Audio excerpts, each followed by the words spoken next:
नाही म्हणून सध्याच्या काळात ही काही जी भांडणं, जे काही तंटे, जे काही गावामध्ये जे काही भ्रष्टाचार घडतो ना, त्या मनात विचार निर्माण झाले. म्हणून काय शुद्ध केलं पाहिजे माणसाने, काय निर्मळ केलं पाहिजे. तुका म्हणी चित्त करून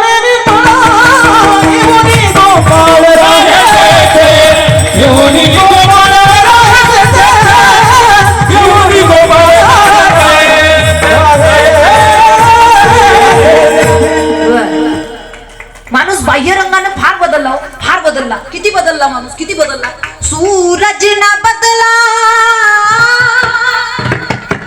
चंद्र बदला, ना तो ये बदला धरती आसमान.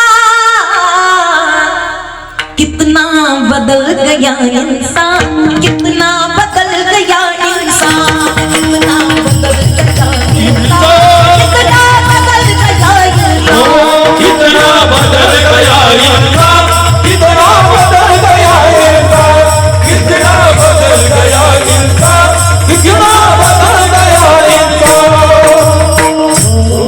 बदल गया इंसान, कितना बदल गया इंसान, इतना कितना. अहो आता बदलला तो काही कमी बदलला का?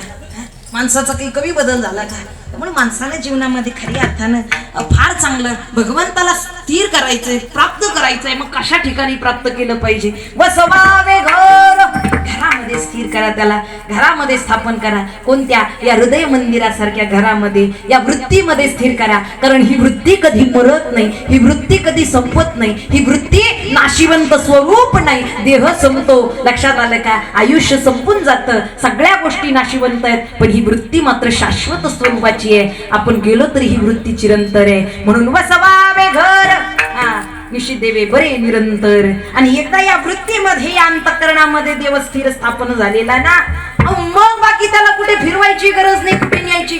एकदा का हृदय मंदिरात आला की मग ज्या काही क्रिया, जे काही कर्म आपण करू, त्या कर्मामध्ये तोही सहभागी आहे. भंगणाच्या दुसऱ्याच्या समजा